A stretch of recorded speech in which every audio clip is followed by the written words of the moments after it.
Шановні панове, щиро вітаємо всіх учасників головного заходу фондового ринку України. Цього року фінансовий форум відбувається вже не у Львові, а в Одесі. Таким чином, ми познайомимо міжнародне фінансове співтовариство з найбільшою кількістю регіонів України. І таким чином стимулюватиме надходження до України інвестиційних ресурсів. Вибір Одеси в якості місця проведення форуму зрозумілий також з огляду на рішучість місцевої влади у реформуванні області та, відповідно, запуску процесу формування Success Story для інших регіонів України. Одеський фінансовий форум має на меті відверте обговорення поточного стану справ у фінансовій сфері України, перспектив та проміжних результатів вже впроваджених реформ. Форум проводиться під егідою та за підтримки Одеської обласної державної адміністрації. Організаторами виступили саморегулівна організація Асоціація Українські фондові торговці та громадська організація ACI Україна. Генеральним спонсором є компанія ICU. За ці 2 дні форуму заплановано досить щільну та напружну програму. Вас очікують 5 дискусійних панелей, 2 з яких відбудуться вже сьогодні. А зараз я передаю слово Андрію Гундеру, президенту Американської торгівельної палати в Україні, модератору вітальної частини.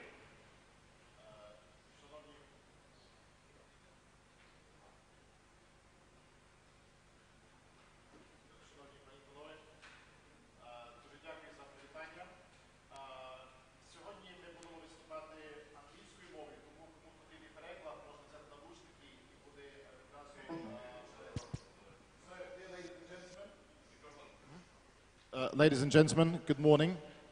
Welcome to the Odessa Financial Forum. We are delighted to welcome you here this morning.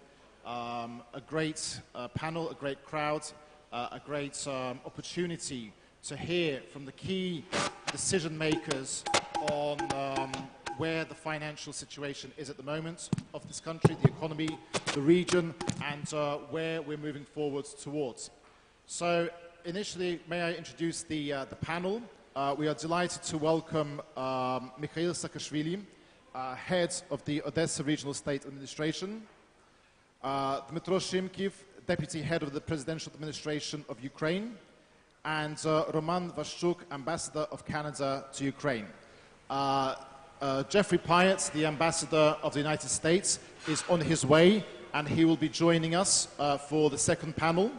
So, for the beginning, we have a video message from the President. And I would ask my colleagues to please play the video message from the President. Високодостойна громада. Щиро вітаю учасників Одеського інвестиційного форуму. Ті, хто по-справжньому вірить у велике майбутнє європейської України і в колосальні перспективи української Одеси. Станом на початок минулого року наша економіка ще не оговталася від того удару, який був завданий світовою економічною кризою 8-9 років. Ми все це помнимо. І тут же пережила глибокий шок від війни. Йдеться, по-перше, про наслідки бойових дій, як то фізична втрата великої частини економічного потенціалу внаслідок російської окупації Криму та Донбасу. А по-друге, про практично повне закриття для України російського ринку. Насправді, це є нічим іншим, як актом економічної вже агресії, що має на меті удушити нашу країну фінансово. Однією ногою ми вже були зависли над прірвою, але подібно досвідченим альпіністам зібралися з силами, утрималися і продовжуємо наше сходження на вершину. На цьому шляху українська влада мусила ухвалювати і непопулярні рішення. Ми свідомо заплатили за них певною втратою політичних рейтингів, але забезпечили економічний порятунок країни. Здійснені рішучі заходи з макрофінансової стабілізації, дефолту, який багато кому здавався неминучим, а наші вороги, якого дуже очікували, ми не дали їм цієї радості. Його не сталося. Є обґрунтована надія на відновлення економічного зростання найближчим часом. Ви, напевно, чули вислів Крістін Лагард, керівників держав, наших партнерів, з високою оцінкою тих зусиль, яких доклала українська влада в макроекономічній сфері. Але про довіру з боку наших країн-партнерів та міжнародних фінансових організацій свідчать не лише слова, а дії. За підтримку реформ в Україні вони голосують не лише заявами, а грошима. Наше ж завдання замість кредитної фінансової подушки забезпечити безперебійне енергетичне живлення економіки потужним потоком інвестицій, як внутрішніх, так і зовнішніх. На вас, шановні інвестори, чекають на землі і в космосі, тобто в агропромисловому комплексі і на підприємствах авіаційно-космічної галузі. Україна належить до 5-6 держав, які володіють повним циклом створення авіаційної техніки. Потужні інвестиційні можливості має український паливно-енергетичний комплекс, де на порядку денному масштабна модернізація газо- і нафтотранспортної системи. Однією з ключових конкурентних переваг України є наша транспортна інфраструктура, включно з, до речі, одеськими портами. Вкрай привабливою є і наша IT-галузь. Інвестиції необхідні і в великому бізнесі, і в середньому, і в малому. І потреба в них оцінюється в сотні мільярдів доларів. І здобути їх, і я це дуже добре усвідомлюю, можна лише в жорсткій всесвітній конкуренції за інвестиційні ресурси.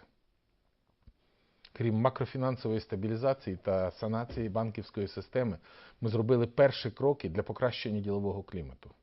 Спрощено процедуру відкриття бізнесу, зменшена кількість дозвільних документів та ліцензій з 143 до, мені здається, 85.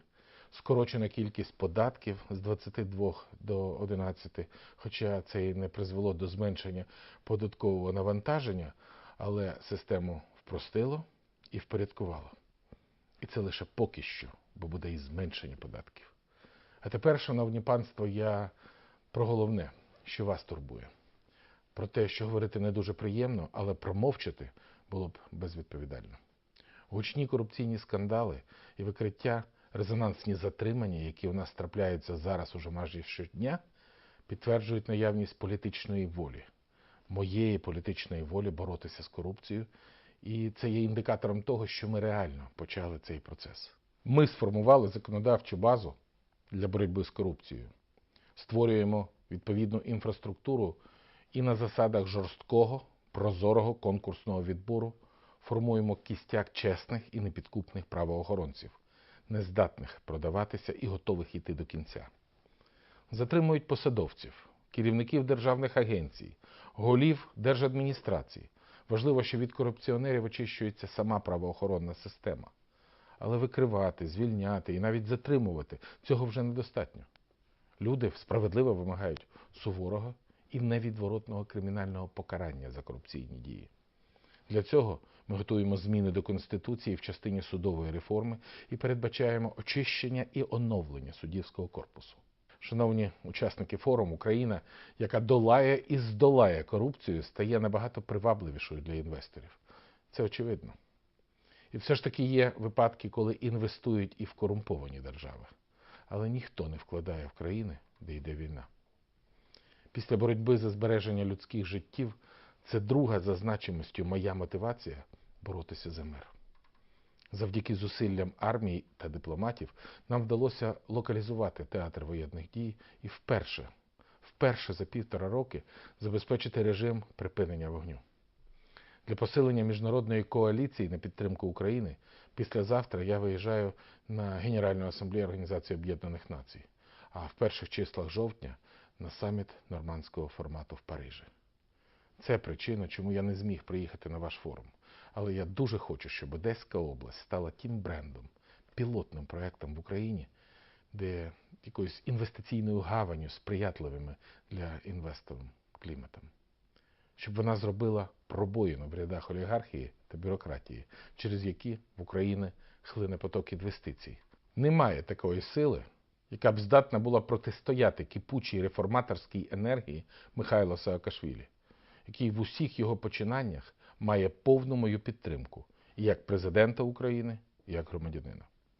Я радий, що життя вже довело правильність мого рішення запросити пана Саакашвілі до роботи в команді. Хоча на початку я піддався дуже суворій критиці з боку опонентів. Я позитивно вражений, пане Михайло, тим, що ви за такий короткий термін вже встигли зробити, але головне – ще попереду. Я бажаю вам і Одесі успіхів, а інвесторам – прибутків від вдалих інвестицій в Україну. Не забуваємо, що з січня повністю почне діяти угода про асоціацію і вільну торгівлю з Євросоюзом. Ми стаємо привабливою частиною великого європейського ринку. І найбільше виграє той, хто прийде до нас першим. Україна відкрита для тісної співпраці та конструктивного діалогу з іноземними компаніями, які прагнуть розвивати свій бізнес в нашій країні. Приходьте до нас, інвестуйте, працюйте, розвивайтеся, отримайте свій прибуток і примножуйте наш валовий національний доход. Дякую вам за увагу і слава Україні!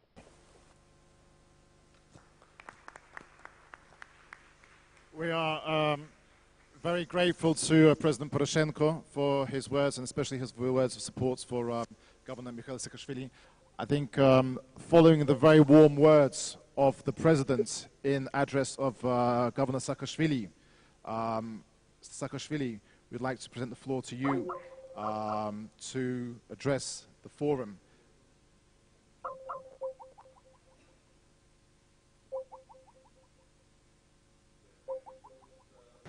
Wonderful opportunity. Thank you for this wonderful opportunity to see all of you here. And this is the symbolic competition that we have with Lviv.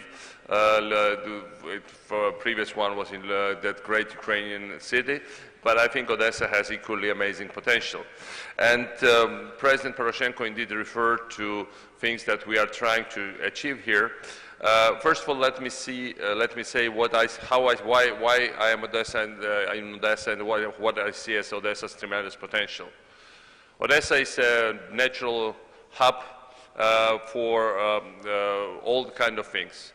You know, it is a place where all the crossroads come together.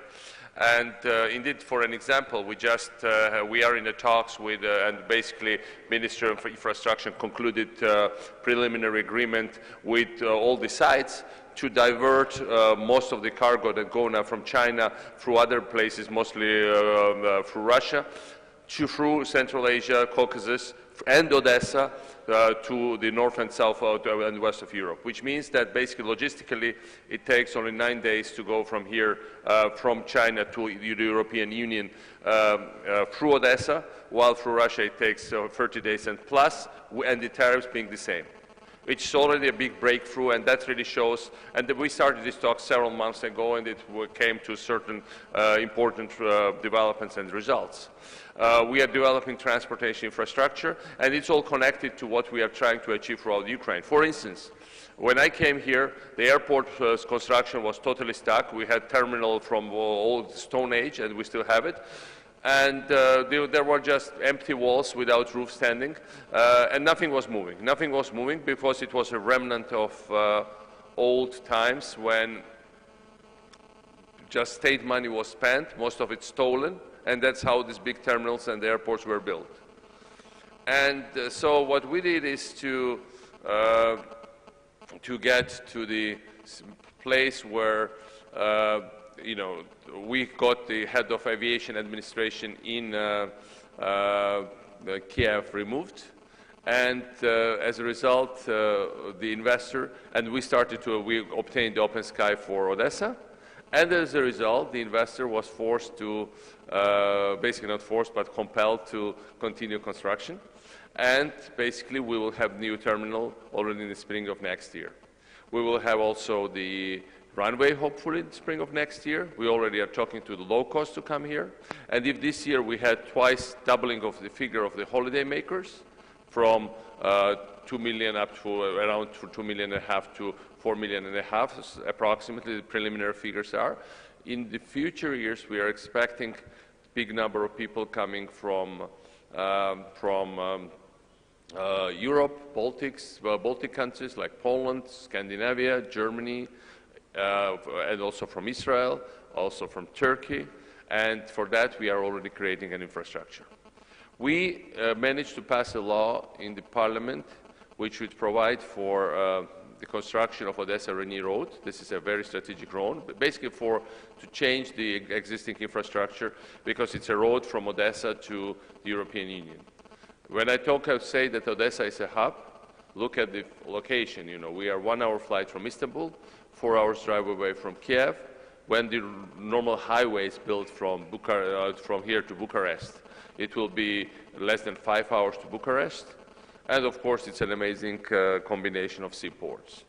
And we'll have also a big airport. In the future, we might have also another airport, also in this region. So these are this transportation and geographic side of Odessa. Now, the main thing what I think makes this place a hub is the fact that we have basically amazing population. It's a mini United States, the whole area. 2.5 million people. Young place, because it's basically at the cities, as you know, is very young. Very multi-ethnic. 133 ethnic groups coexisting here. Basically, ethnicity doesn't mean anything here. And with amazing, combination of melting pot of all different groups and ethnic and cultural and religious diversity. Very well educated people, with this drive to get educated, and very open society. This is ideal. And then what makes place a hub, it should be also a touristic place. As I told you, we had almost 4.5 million holiday makers this year, but amazing wine, amazing food, as we know, and etc. Now, we also have huge coastline to develop. We had 50-something kilometers of totally untapped beaches in Tatarbunari Rayon. Golden sand, very wide, ideal sea climate, at least 4-month season, as you well see when you're walking in the street, and basically just waiting for somebody to come and develop them. We also certainly are working on the fact that we should get gambling business back into business. I think the fact that they outlawed this was very corrupt transaction, and I think we should restore the justice, because indeed there are illegal casinos anyway, and most of the illegal gambling business was lost to Belarus and to other countries, including Georgia, by the way. So we need to bring it back also to Odessa, because it also it's building hotels, and it also builds infrastructure. That's my main interest here. The changes that the President is referring to are also important. On 10th of October, we are opening the first pilot service center, which would be a pilot for the rest of Ukraine, where all these papers, transactions, registrations of companies, purchase and sale of goods, and transactions of sale and purchase and other things would take from a few minutes to up to 1 day, IDs, etc.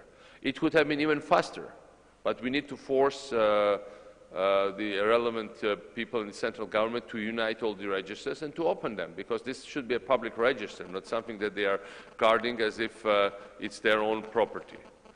I think we will force them to unite them. We're first doing this center, then we'll disclose all the things that are there, expose all the issues, and then we'll force them to bring all the registers together, digitalize them. It will take a few months, and then it will happen. The other thing which we are trying to achieve is to have the electronic customs. Again, we are doing this PPP, public-private partnership, and we will put every container going through that customs will take 15 minutes, and no more than 15 minutes. And if no more than 5-7% of containers will be checked, but they will be singled out by computer, by software, not by customs officers, and it will be for less than 1 hour, and it will be done at the expense of the customs. That's the whole fight we have over control of the customs here with some people in Kiev, because we want to do it. We want to show the difference. We want to demonstrate how it would look, it will look when it's really innovative. Here in Odessa, we did something also very new. Thanks to Dmitry Shimkiv and National Council of Reform, we did this Council of Economic Development, where we have at one table police and other prosecutors, the DFS, the fiscal administration, the local and regional government, and businesses come with their cases. And we had cases, and we solved most of them. It's cases concerning the lawsuits which they think are illegal from the prosecutors or are, against against legitimate business interests. And we had several cases where prosecutors recalled on the spot all the lawsuits they had against the businesses, or concrete things with like police raiding some business or VAT return, as we know, a painful issue for many of you. And these kind of things are being solved at the one public venue with journalists present, and we really select cases in a way that they also are systemic. They make a difference for the others. And this is done because we don't want different bodies to say, oh, this is not my thing, go to the other office, this is not my fault, or the other says let's go to the others, like at football even. We don't allow that. We all put them in one room and say, now let's decide, let's talk. And all the services are here. There are nobody beyond us. Let's decide. And if something needs to be decided in Kiev, we tell them, now take your phone and call or whatever, text or do email, but certainly let's solve it, как говорят, не отходя от кассы. So that's why we have to we are doing real changes. We also, I have to mention, are starting to change regional elites. We had competition for 26 of our local administrations, and almost 7,000 people applied. 26 are being selected. Well, 23 had already been selected. 3 are in the process of appointment. And what a good people came there. Like, we are talking about head of Rayon administration. We have two persons with London School of Economics education, one with Cambridge, one with Cornell University, one with another big American university, I don't recall exactly which one. People with like young people, but with already some experience. One of them was running a big mining business in Congo for quite some years and came back to help one of these rayons in Odessa. And these people like that would in the past not come to public service. They are coming now here. We cut the number of our employees by half. This cutting will continue. In every rayon, we are cutting them by half. In the region, we had 800 employees, and we brought them to 400, but even that is extensive. And in addition, we now submitted a package of reforms to the Rada, where we simplify firing of civil servants, where really simplify, exempt some, allow for some environmental permits not to be used for some time, like an experiment. We simplify lots of other procedures, and we make it really easy to do business. It's called Odessa package, but actually it is an Ukrainian package. We presented a coherent plan of very radical reforms to, construction permits, etc., etc. You see, corruption is ugly. Why no Ukrainian city has modern, nice buildings? Corruption. Not that Ukrainians are stupid, not that they can plan, not that the investors don't want to build nice buildings. We lived through it in Georgia in the 90s. Everything was ugly because it was so expensive to bribe the officials to build something that nobody wanted to invest into architecture, modernity, good amenities, etc. Why there are no bad roads? Again, corruption. Why corruption exists? Because there is over-regulation and there is too much discretion of the bureaucrats. That's why we replace them in our health service center by software. We'll replace them in customs by software. We'll replace other old people. We should fire most of them and bring totally new people. And they should be given possibilities within a much less regulated environment to change things and to make this country, to change the country. Country needs change of political elites, no doubt about it. And there is no alternative to it.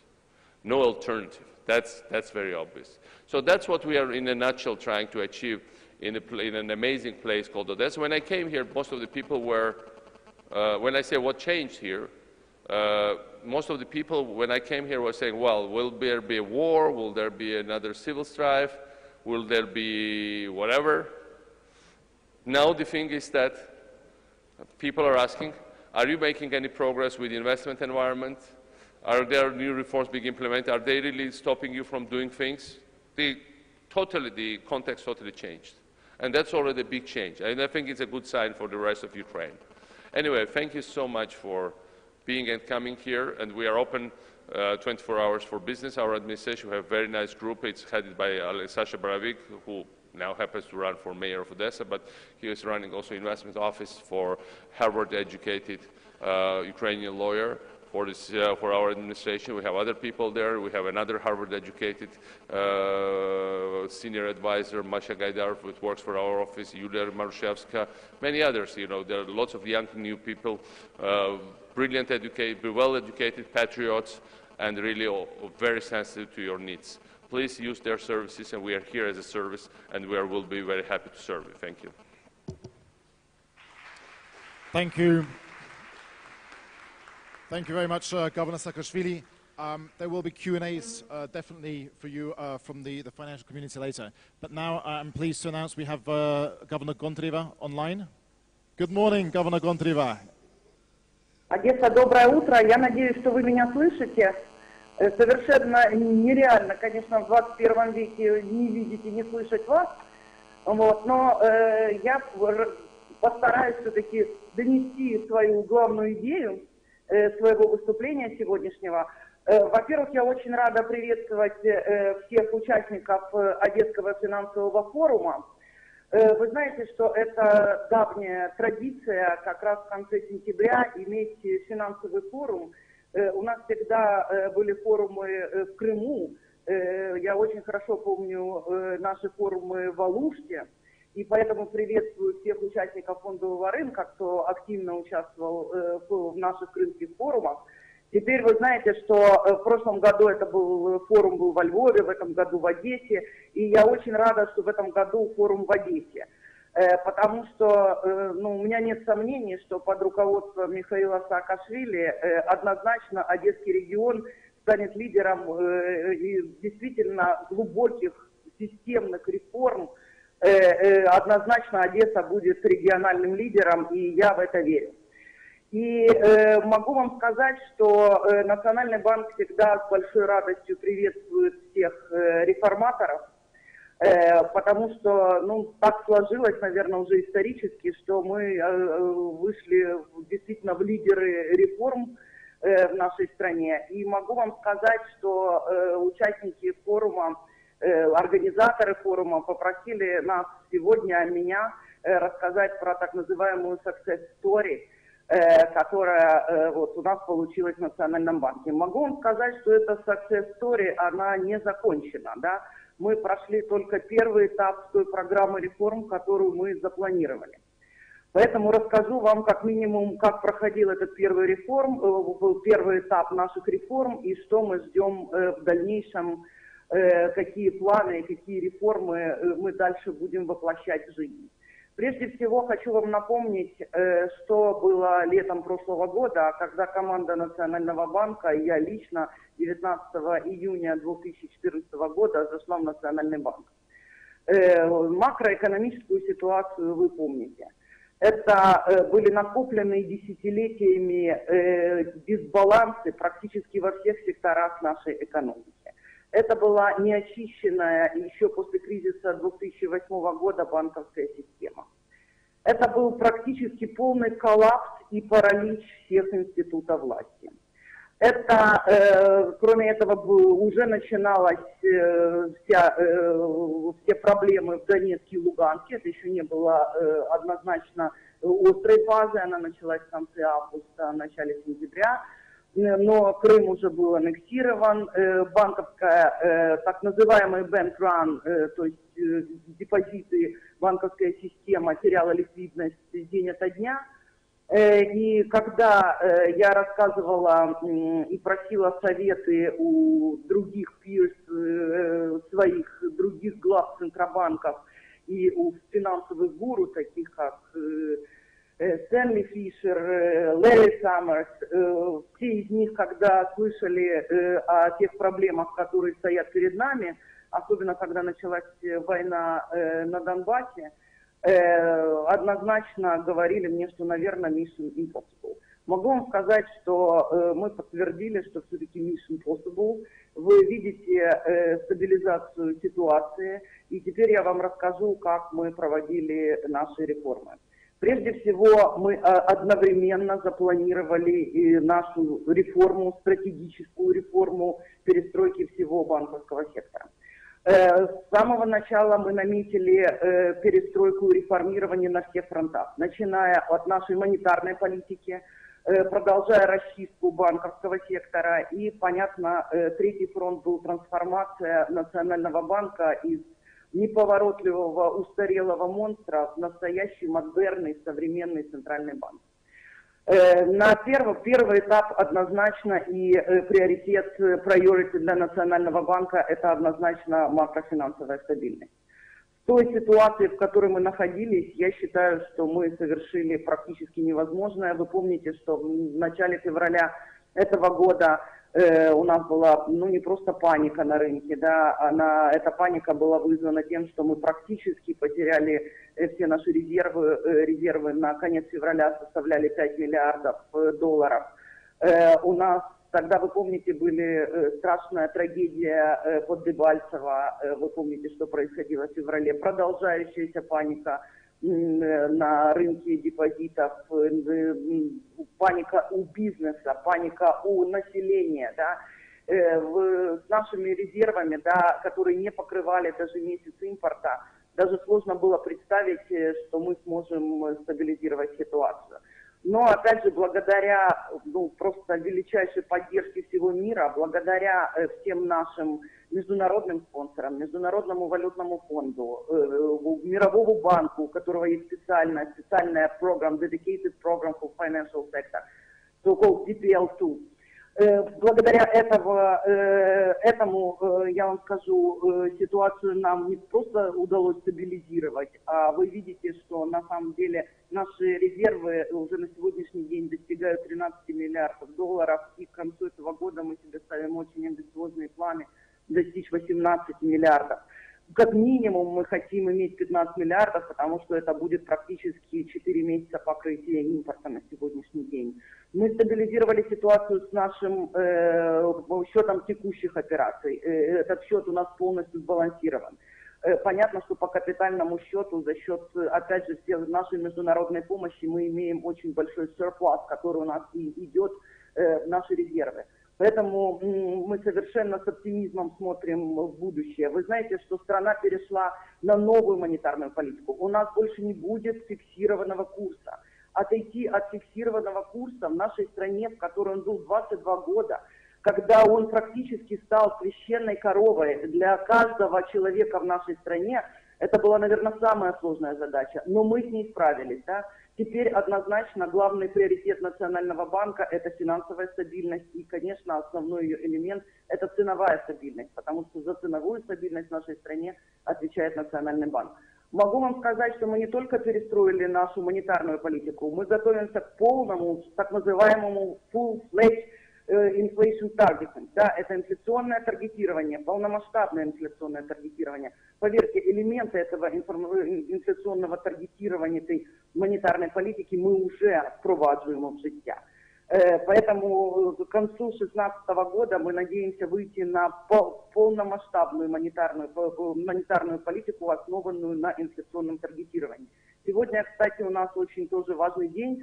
Сразу после нашей с вами конференции я иду на наш монетарный комитет, и наш монетарный комитет будет принимать решение по ставке, так называемому key rate, discount rate, да, главной ставке, обликовой ставки Национального банка.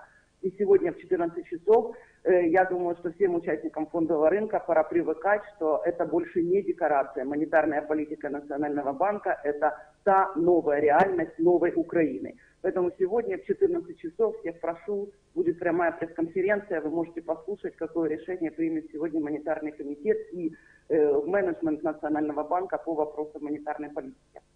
Что я хотела вам сказать, опять же, касаясь монетарного режима. Для того, чтобы мы успокоили ситуацию в стране, нам пришлось прибегнуть к совершенно, мы называем это драконовским административным мерам, связанным с работой валютного рынка.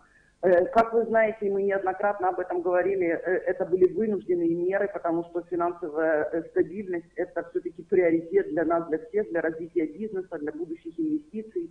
Обуздать инфляцию в стране – это наша основная цель Национального банка. Но, как я уже неоднократно говорила, мы начали постепенную либерализацию всех наших административных ограничений.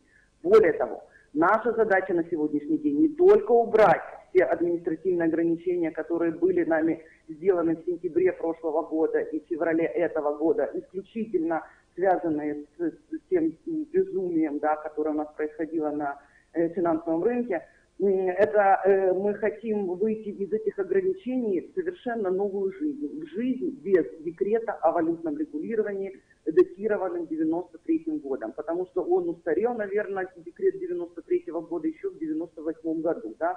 А в 2015, это даже, или тем более в следующем году, когда мы планируем уже отменить полностью все ограничения, потому что мы начали уже либерализацию, постепенную отмену наших ограничений, но полную отмену мы готовимся сделать, наверное, к середине следующего года. Это все происходит этапами у нас, но в середине следующего года мы уже хотим выйти к совершенно новое валютное регулирование. Я думаю, это очень важно для всех участников фондового рынка, потому что вы помните, да, в нашем валютном регулировании, которое всегда было очень зарегулировано, тем не менее появлялись места для вывода капитала нелегальными средствами, и очень часто для этого использовался фондовый рынок, к сожалению. Да? И количество мусорных бумаг, которые у нас находилось и до сих пор еще находятся на рынке, но представляет из себя, конечно, огромную угрозу, которую за это время надо убрать.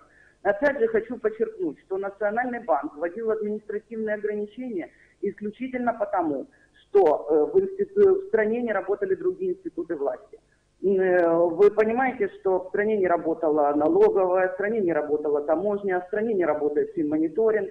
От этого нам приходилось, понятно, что судебная система, прокуратура, вы знаете, опять же, сложная ситуация была и с регулированием рынком госинпослуг, и с регулированием рынком ценных бумаг. Я уже говорила вам об огромном количестве мусорных ценных бумаг, которые присутствовали на рынке. Однозначно либерализация рынка, которая нас ждет, подразумевает, что все остальные институты власти начнут хорошо работать. И мы в это верим, да? И мы помогаем им сейчас тоже делать наши реформы. Вы знаете, что в июле месяце были уже поданы законопроекты в Верховную Раду, которые подразумевают то, что нас финпослуг у нас уже, скорее всего, не будет больше существовать в том виде, в котором они были. Частично функции, связанные с рынком страхования, лизинга, факторинга, кредитных союзов, перейдут под супервизион Национального банка, а все, что касается asset management companies, пенсионных фондов, все это перейдет в комиссию по ценным бумагам.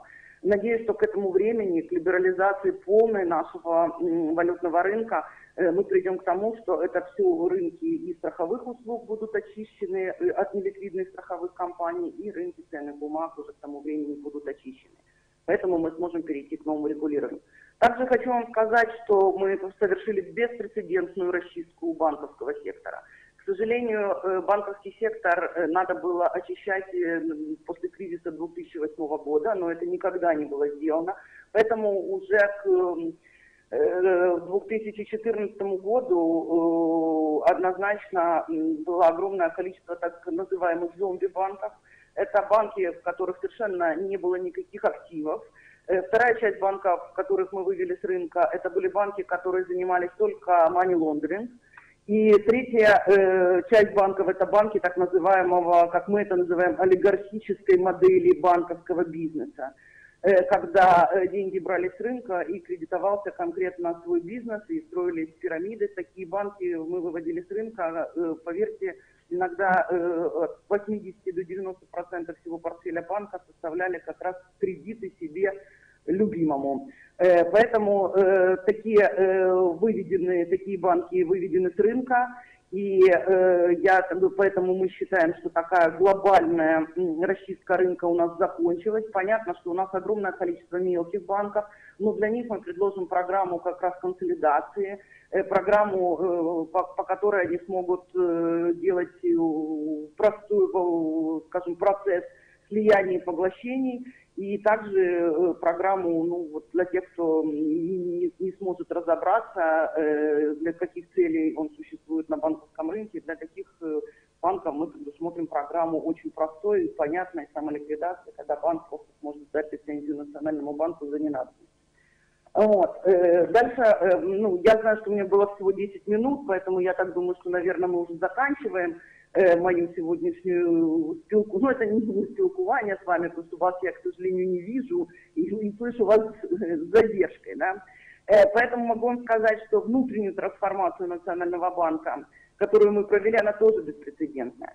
Потому что эта внутренняя трансформация – это не только сокращение больше 50% нашего персонала.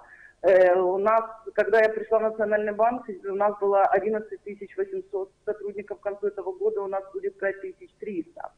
И это практически 60%. Но самое главное, мы же перестроили все процессы. Это был полный реинжиниринг всех процессов в Национальном банке. Это было закрытие 25 территориальных управлений, в котором, к сожалению, на некоторых регионах у нас не было даже ни одного банка, а в территориальном управлении Национального банка находилось 300-400 человек сотрудников. Вот, поэтому практически это все закончено. Опять же хочу подчеркнуть, это только первый этап нашей реформы. Потому что реформа банковского сектора предусматривает его очистку, перезагрузку. Вот сейчас мы идем в процессе перезагрузки, потому что если мы на сегодняшний день в стране не создадим условия для нормального начала кредитования банковским сектором экономики, все то, что мы сделали за предыдущий год, это будет просто потраченное зря время. Потому что нам обязательно надо реформа в судебной системе, нам обязательно нужна защита прав кредиторов. Мы уже приняли не только закон и усилили институциональную незалежность Национального банка, мы также еще в апреле месяце был проголосован в Верховной Раде закон о усилении ответственности акционеров и менеджмента за доведение банка до банкротства. Вы знаете, что на сегодняшний день фондом гарантования подано в прокуратуру и в другие правоохранительные органы 1500 исков на общую сумму 300, практически 250 или 300 миллиардов гривен. Поэтому теперь мяч, то, что называется, на территории наших правоохранительных органов. В этот момент нами подано на сегодняшний день около 8 разных законопроектов в Верховную Раду. Они все там находятся как раз о усилении прав кредиторов, о защите, изменения в налоговый кодекс, изменения в законодательство о банкротстве, для того, чтобы просто, вот теперь наша задача в этом году сделать этот перезапуск, и со следующего года начать уже, действительно, мы увидим реальный рост банковского сектора. Более того, наши прогнозы говорят, что мы увидим реальный экономический рост, потому что точка невозврата, мы считаем, пройдена, она была пройдена еще в апреле, и последний, третий квартал у нас уже есть положительная динамика. И мы рассчитываем, что такая же положительная динамика у нас будет в четвертом квартале. Но об этом сегодня больше макроэкономических всех. Я буду докладывать сегодня в 2 часа на пресс-конференции по результатам монетарной нашей политики. Поэтому еще раз хочу вас всех поприветствовать. Поверьте, все только начинается. Наш рынок будет совсем другой. Либерализация рынка будет говорить о том, что мы будем глобальным игроком. Поэтому мы надеемся, что не только Центральный банк построит один из самых современных центробанков мира, мы также надеемся, что и наш фондовый рынок войдет в те же лидеры. Приветствую вас и всего хорошего. Дуже дякуємо, пані Гонтареві. Thank you, Mrs. Gontareva. We could see you, we could just about hear you, but I think the message was in the extremely challenging times that Mrs. Gontareva and the team came into the National Bank, and what they've been doing has been quite extraordinary in terms of cleaning the bank, managing the currency and the macro. So I think we'll be able to discuss in the next panel. But now, without further ado, I'm delighted to present the floor to Dmytro Shymkiv, Deputy Head of the Presidential Administration. Good morning, ladies and gentlemen. It's an honor to be here. I think with a lot of people who've been involved in the driving investments in Ukraine in this very, very critical moment for my country. What I would like to focus in my presentation today about the reform agenda and the dynamics of investments in Ukraine so far. Despite a lot of skepticism and the critics, I think there is a lot of things being achieved and been, as the President already stated, it's been recognized by international partners such as IMF, European Union, United States. In order to coordinate the efforts of reform, very, very comprehensive, and we need to understand that over 24 years, Ukraine been extremely far away from different reforms, we established National Reform Council, which unites President, Prime Minister, with the whole cabinet, Parliament, and civil society around the table, discussing in a very heated discussions different reforms, identifying the priority and executing. We already held 11 meetings. We already execution of the decisions of national, it's about above 90%. And we've seen a lot of progress around the reforms, and let me stop on a few of them. One of them, and probably the top reform and number one priority for Ukraine, is fighting corruption. President already stated about this in his introduction, but it consists of two very important aspects. One is actually prosecution, which is due challenging. At the same time, the necessary institution being established with a speed which many countries have not seen before. We established National Anti-Corruption Bureau, where we selected through the open competition the head of the National Anti-Corruption Bureau, 50 detectives already going through the training, and the full operation of the National Anti-Corruption Bureau will be in October. We're waiting the selection of the anti-corruption prosecutor in October, November. It depends on the Commission. We have an anti-corruption prevention being established committee, which is again critical. Many government officials have very vague understanding what's the code of ethics, very little understanding what's allowed and not allowed, and again, prevention and running a big national campaign, that's the subject that was discussed at the National Reform Council last Friday. The second item is the rule of law, and this is a big topic, again, for many investors and a lot of conversation. ND represents the American Chamber of Commerce. We have European Business Association, and the voice of international community is loud and clear about rule of law. We do have the challenge in the court system. And that's why at the beginning of the year we passed the law on the court, which is about relates to certification of judges or attestation of judges. We waiting in October to receive a final conclusion from the Venice Commission on the two proposals for the changes in the constitution related to the court system. And we're expecting to hold a National Reform Council on this at the end of October, which allow us to push necessary steps, which will be talking about removing immunity from the judges, which is a very strange thing which exists in Ukrainian system. A very interesting aspect which was done last year back in November. The President proposed removing one of his very powerful influence, a general observation of the prosecuting officer. What is very often it's neglected and people we tend to forget, but previously we had a former Soviet Union system where anybody, any prosecutor, can go to any company and check it, just because it's a general observation. These rights have been removed. Today, general prosecutor cannot go to or do any investigation without the kickoff investigation, provided evidences, and etc. You could not, it's not happen, and it's very important for a lot of companies. When we go into the ease of doing business, and again, I will try to focus on the reform agenda related particularly to the business area, so I'm not going to touch a lot of healthcare things, even though this is a very attractive opportunity for investment. First, it's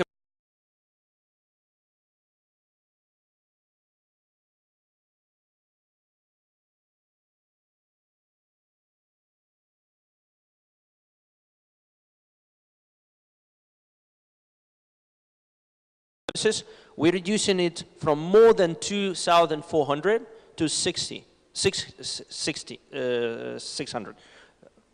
From 2,400 to 600 services. It means that the services needs to be concentrated, to be limited to the very essential and needed. And those who've been subject to the corruption are removed. We kicked off a discussion about tax reform. And I know that a lot of people who invested here have been raising this question. Many investors come to me. I just come from London and Berlin when there's a lot of business community ask me what's about this.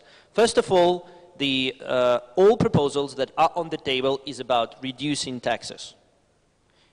Reducing taxes. Taxes, so there will be reduction of the taxes. Second, it's a simplicity and transparency on the payment. It also retaining on simplified tax procedure, which have been very critical for small and medium businesses. The discussion is about some rates, to which extent, how radical we would go in the reduction of taxes, and we would expect in a significant discussion with the Parliament more closer to the end of years we will be addressing the budget. But very important for investors, there will be reduction of taxes. Areas, and as well the administration of taxes. A unity across the coalition, President and Prime Minister, is that we need to simplify and address how the tax administration is managed. A lot of corruption there, a lot of non-transparency, introduction of the system that will enable us to run into absolutely different, including reduction of the fiscal service in Ukraine. Just to give you numbers, at average, the top taxpayers who contribute the biggest amount of their revenue to the state budget is 1.5 thousand companies, and we have 60,000 employees in state revenue collection services, right? And it's ridiculous to have such a huge number for actually very small critical mass of the companies. And this is, again, been a priority for Prime Minister as a primary area. Customs, Mikhail Saakashvili already addressed that, has been a subject of heavy conversation in the high cabinets about what we need to do to remove a lot of corruption on the customs. Decentralization, the topic which again probably is driven in a lot of about empowerment to the regions. We already provided 38% more budget to the regions, which means more decision makers about investments will be done regionally, and the focus of the President is to give even more empowerment to the regions. Why this is important? Because we believe that nobody, it's ridiculous when somebody sitting in Kiev needs to decide how and which road will be paved in the sub-region in Odessa Oblast. It's ridiculous, and we would like to remove that and give the full empowerment about healthcare, education, and a lot of areas, to including social infrastructure, to the region.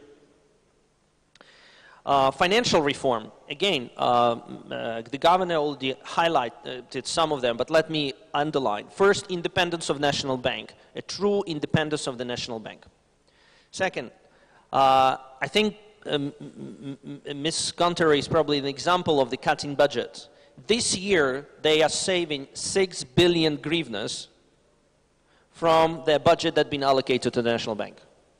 Just think about the number. It's a basically cutting cost exercise. And she is following the absolutely new approach of Ukrainian government.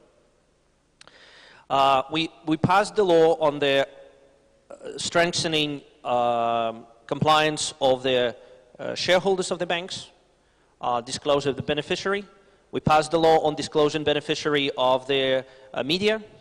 There is more and more activities strengthening into the financial sector, where corruption and fraud, I would like, because a lot of people here, and I know many of you, have been highly concerned with how the financial system be used for the fraud. A lot of focus is happening how to eliminate any possibility of the frauds that's been engaged and built into the financial systems of the banking financial system, stock exchange system, and I'm pleased to see Timur Kharmayev here, who've been leading the initiative in the National Commission for Securities, been a significant reform and transformation supported by BRD and international donors. I think he will be doing the panel later today. Very, very strong initiative to actually build a stock market in Ukraine. Initiative related to electronic systems and introduction of technology, which technology drives the transparency for a lot of things. Let me just name a few. We introduced an electronic procurement system. Electronic procurement system where anybody can participate in the tenders on the procurement. When it started as a small initiative by the civil society, today it has in total volume more than 1 billion hryvnias in the volume of transaction. We launched the system just in February. And today we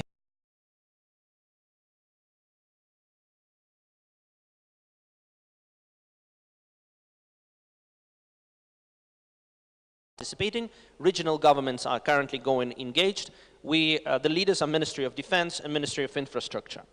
The Ministry of Finance opened an e-data.gov.ua, actually a portal where you can go online and daily check the transaction of the government. So you actually can see what transactions are taking place today, who is paying to whom, and how much. And there is more because we want to build analytics behind that. The same was done with analytics in the e-procurement, which is now allow us to compare why paper purchased by one ministry is more expensive than paper for another ministry, and how we can actually consolidate that in the future procurement to save cost for the government so that there will be more money allocated to investment scenarios. E-petitions and many, many other things that's been built to build a transparency, electronic data system, electronic flow. Now I would like, and finally, state-owned enterprises. It's again, because all this subject is something that I get a lot of questions from international community. The reform of state-owned enterprises is driven by Minister of Economy. Ivers is putting a strong team behind first establishing and one of the concept of national holding, where we'll place the companies that needs to be operated. We want to have an independent board of directors, and actually the vision is that these companies, state-owned companies, need to start making money. Today they're making loss. And it's a lot of vested interest today, and the transformation and the focus that we have is that removing all this vested interest and actually put it in the full transparency model. And what we can't manage, we sell. In 2015, 345 companies will be listed for privatization. And a lot of people challenge us that why we're not doing this procurement, why we're doing this privatization during a very difficult time economically. Today, very often this is assets which we don't make money with. It's usually property, it's badly managed. Today we have, we've been mentioned, we do have a young people, but also the capacity of people to run it and put it in the right, to the right profitability of this company is difficult. So I think that it's better, and we think that it's better to be managed by corporate, us as a state receiving the revenue, receiving the taxes and the money from privatization. So this is a vision. Stay tuned to the, our state property fund. Now about investments. And again, during the war, a lot of people say, well, there is no investments. Well, surprise, surprise, there are investments in Ukraine. And they continue to go during the whole 2014 and 2015. I will try to go through a few of them just to give a glimpse, and you can talk to your people. Unfortunately, media is not very often excited about this news, and or they appear and fade quite quickly. But let me come up with a few. ArcelorMittal has finished building a new facility, $135 million investment. This is happening. The decision on this was done in 2014, and they continue to do and finish construction. We open it in 2015. Many agriculture companies continue to do investment into the port facilities, into the storage capacity. Last year, in 2014, all agriculture companies that operated in Ukraine registered very good profit. Despite the war, actually during Davos meeting, many of them actually told me that they're extremely surprised. That they've been expecting much lower revenue, much lower income, but they see the positive results. When we are present here in Odessa, I would like to name a few things which is very often forgotten or use it as an example, because it's not only great port city, very great recreational city, but it's actually high-tech city. Very few people know that actually this is the place where the company Riddle, who makes software for Apple products, been advertised personally by Steve Jobs. Steve Jobs was presenting their products on the stage when the iPad was launched. And this company is located here. Another famous case, which was happening this year, is a Luckery. $155 million investment on the technology. One of the best designed 3D printers globally is done in Odessa by a small team here. I can go on and tell a lot of interesting stories which actually indicates a lot of high-tech capacity and creativity capacity. Besides, we have Odessa pre-port plant, which is subject to privatization next year. There was a lot of the discussion why the intention was to do it this year, but there is a delay, postponement because we don't want to go into a situation when we have an interesting case where it will be again unexpectedly privatized by Ukrainian oligarchs. Because we truly want to see an international investor into this facility, which is extremely attractive. I just come from London. There was a good analytics presented, particularly on the point that the amount of transactions on the cargo which happening in Odessa ports is one of the top line in European ports. At the same, when we analyze the revenue that the state gets from this, it's peanuts. Finally, during the last year, one of the significant things and which drove the interest on the investment of the telecom, and stay tuned there, we're expecting some very interesting announcement in Ukraine related to the telecom from the significant players in the world, happened after 3G tender that we launched. It's been blocked for years. There was one company who held the monopoly, created by the former government. We raised 11 billion hryvnias through a 100% transparent tender. Many companies have been calling me and asking when will it be true, transparent, is it going to happen? It happened. Finally, on their problems. I give you a glimpse where we're going and what we've been able to achieve, but the problems still exist. We do have a lot of vested interest in economy, in politics. We have oligarchy which very often owning the media channels and attacking us. The young team in the cabinet of ministers who pushing agenda, who are pushing a big reforming agenda in the Odessa region. Corruption, big rooted. People grew up with corruption. They used to pay bribes on all their chain of moving through the history of their life. And now we need to introduce a complete change of the culture. And finally, public administration reform. This is in the parliament, and we're expecting that there will be a much faster resolution to the law of the public administration, which will bring public administration to the standards of Europe, United States, Canada, and other well-known countries. So with this, if you would like to read more about Ukrainian reforms, we do publish reports every 6 months, or now I'm actually discussing to do it on the quarterly basis. We have a progress of reform report for the 6 months published by National Reform Council, Reforms in UA. All information, including plan for financial sector reform, anti-corruption reform, judicial reform, law enforcement reform. Of course, I forgot to mention the famous police, which is on the streets of Kyiv, Odessa, where it's a #1 police globally, where everybody would like to take a selfie. So if you haven't done yet, I encourage you to do that, because it's a trend.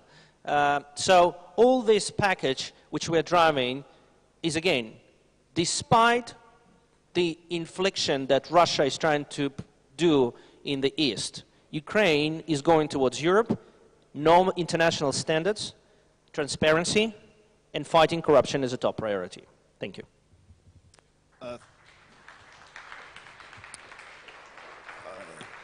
Thank you very much, Dmytro, for the insight and the focus on the work that the administration, together with the government, is doing. I think it's fascinating. I think we'll have opportunity for questions more in the next panel. But now, without further ado, I'm delighted to present the floor to Roman Vashchuk, Ambassador of Canada in Ukraine.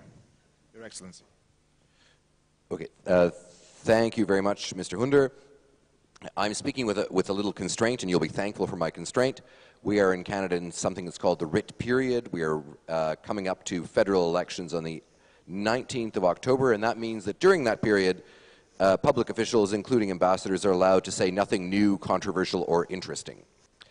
But that is actually quite easy, puts me in an easy situation after Mr.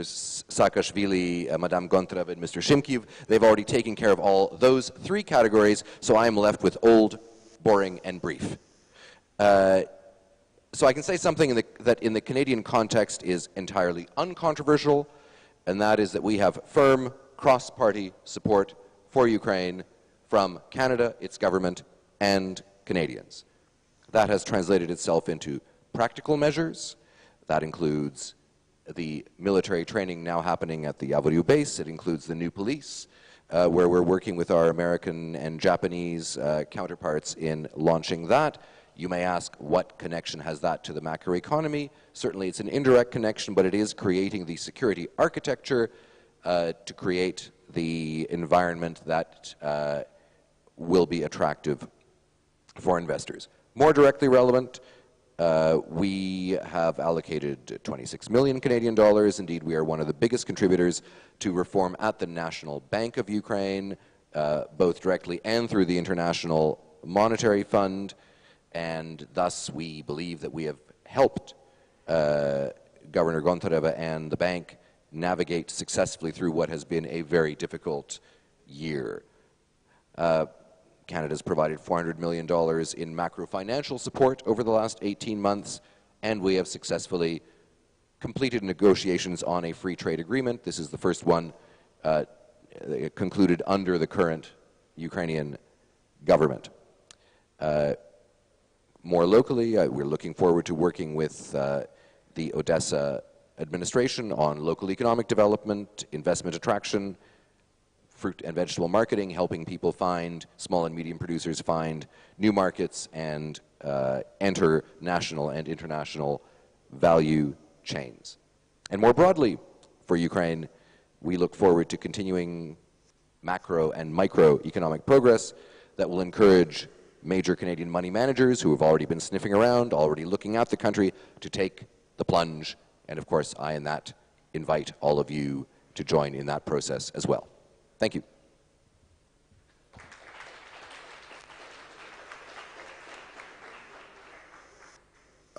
Ladies and gentlemen, we are delighted to have in the audience just arrived Ambassador Jeffrey Pyatt. Ambassador, would you like just and then a few introductory words, please?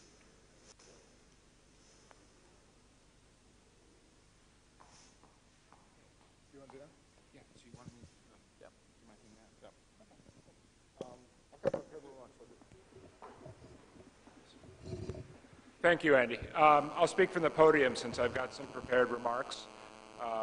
I apologize, everybody, for arriving a little bit late.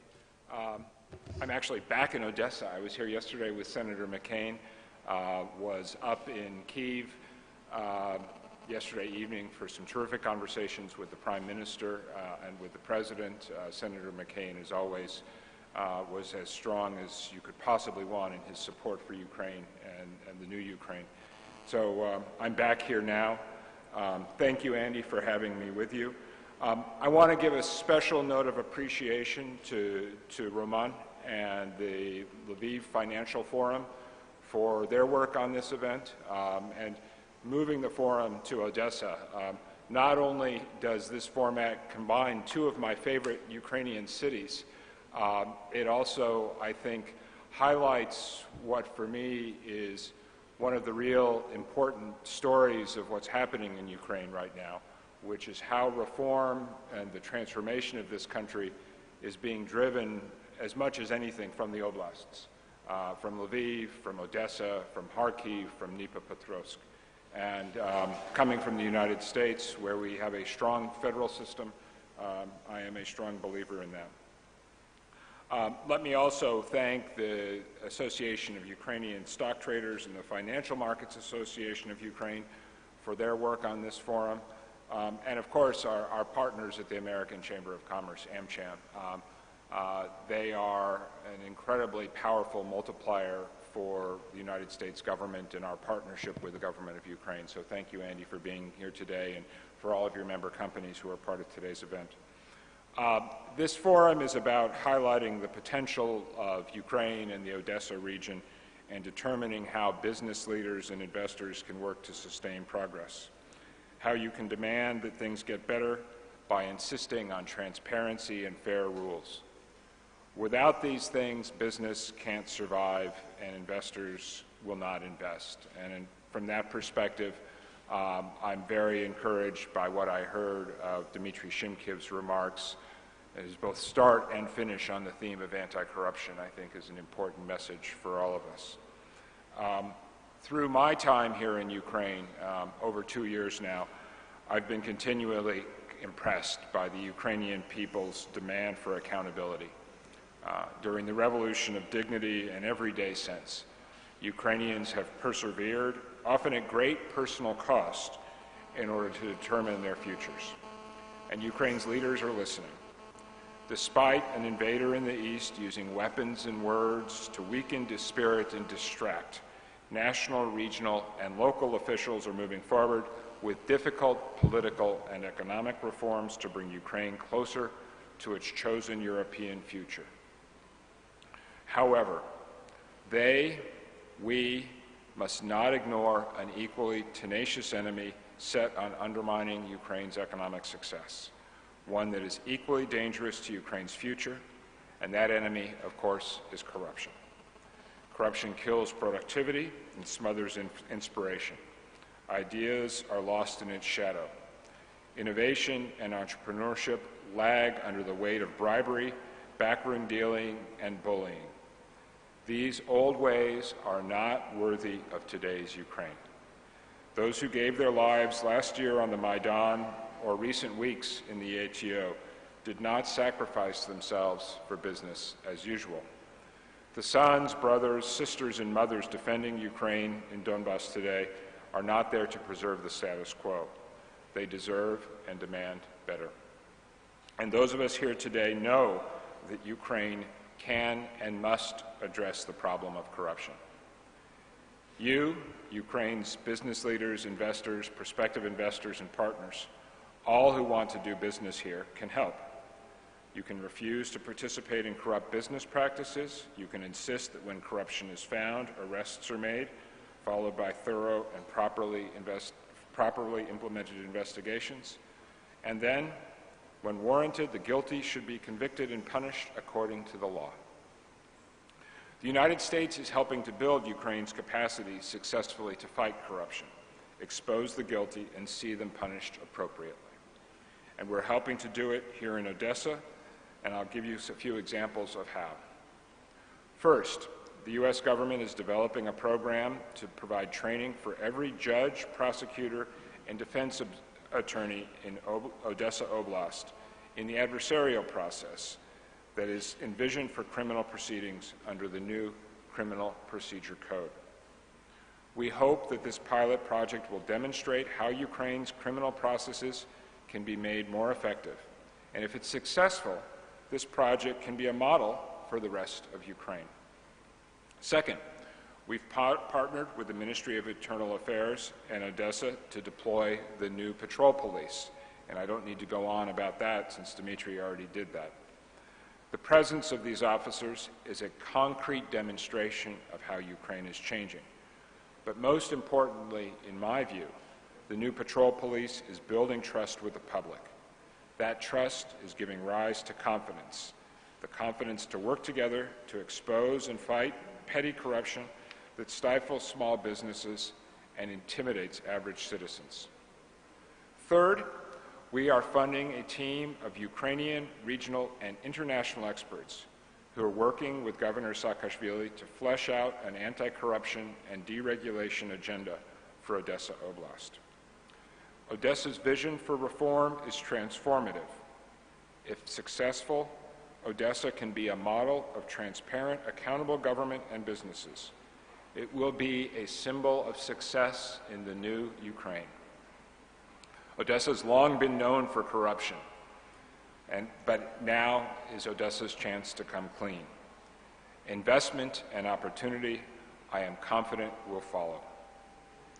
I know that President Poroshenko and Prime Minister Yatsenyuk understand the importance of this issue and recognize that business as usual will present to Ukraine's hopes, then recognize the threat that business as usual presents to Ukraine's hopes for political and economic transformation. However, there is one glaring problem that threatens all of the good work that regional leaders here in Odessa, in Kharkiv, in Lviv, and elsewhere are doing to improve the business climate and build a new model of government that serves the people. That problem hinders everything that the Rada, the Cabinet, and the National Reform Council and others are doing to push political and economic reforms forward and make life better for Ukrainians. And it flies in the face of what the revolution of dignity is meant to achieve. That obstacle is the failure of the institution of the Prosecutor General of Ukraine to successfully fight internal corruption. Rather than supporting Ukraine's reforms and working to root out corruption, corrupt actors within the Prosecutor General's office are making things worse by openly and aggressively undermining reform. In defiance of Ukraine's leaders, these bad actors regularly hinder efforts to investigate and prosecute corrupt officials within the Prosecutor General's office. They intimidate and obstruct the efforts of those working honestly on reform initiatives within that same office. The United States stands behind those who challenge these bad actors.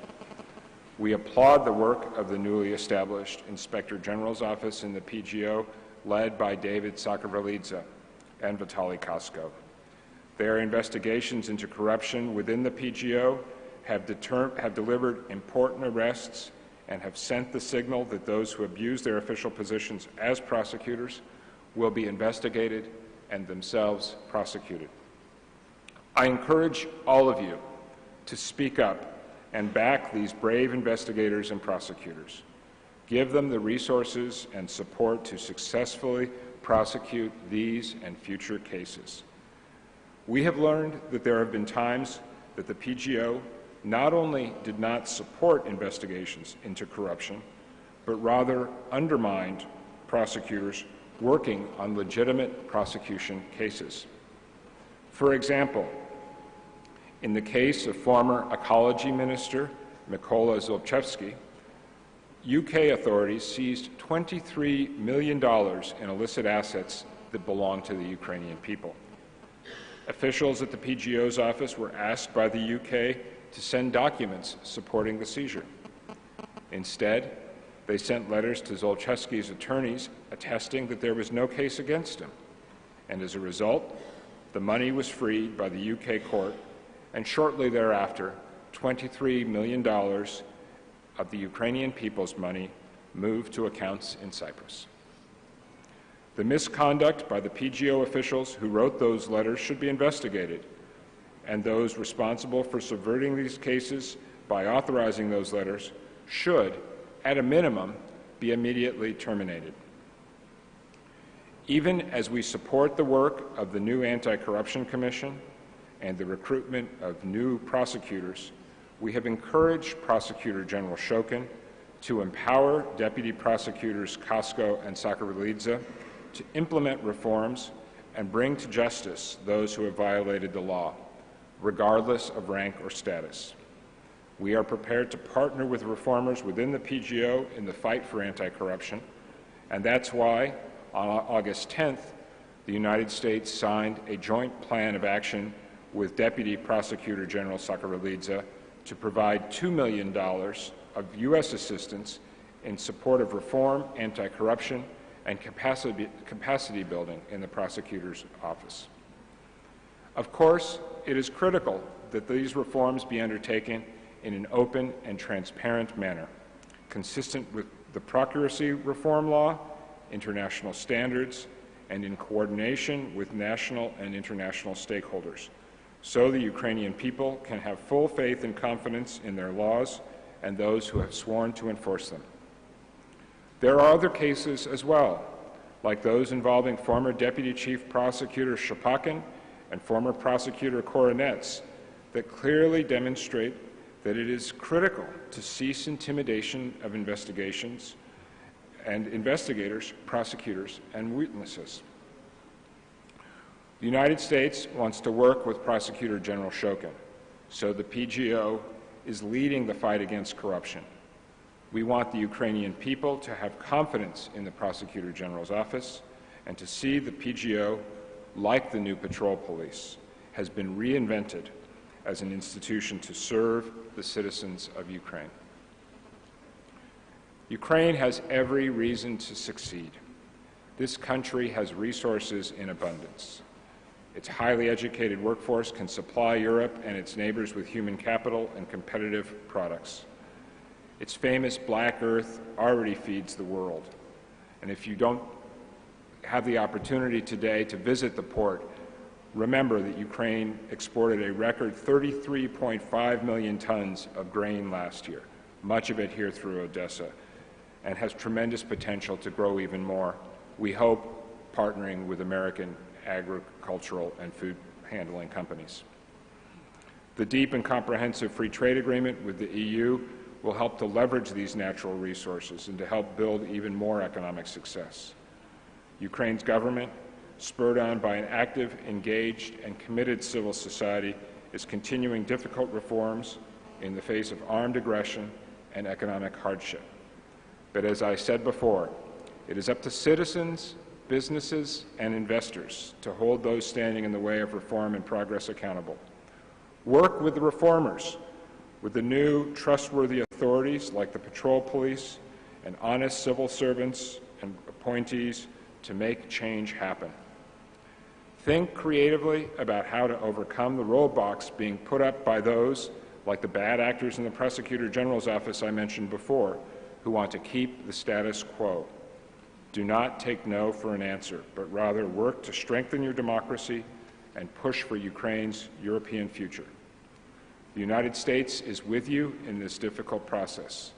Through training programs and financial assistance, we're working with Ukraine to make judges independent so they can uphold the law free from political pressure. We continue to support your efforts to build a modern police force and public prosecution service focused on serving the citizens and providing an equal playing field for all. And U.S. business, with the support of the U.S. Chamber of Commerce, will continue to look for opportunities to invest in Ukraine. A Ukraine committed to reform, transparency, accountability, and clear rules properly enforced. I ask you to be committed to putting a stop to corruption wherever it is found, even here in Odessa. Ukrainians demanded an end to business as usual and privileges on the Maidan. Business leaders here today can help by demanding a better, fairer, corruption-free environment to invest and create opportunities for the future.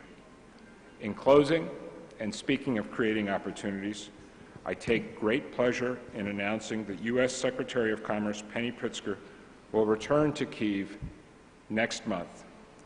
During her visit, Secretary Pritzker will take a serious look at what Ukraine has accomplished since her last visit.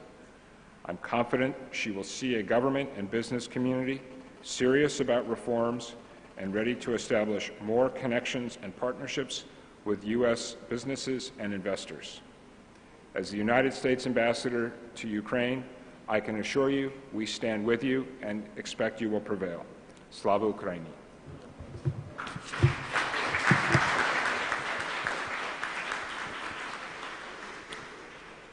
Thank you very much, Ambassador, for your support and the support of the government of the United States.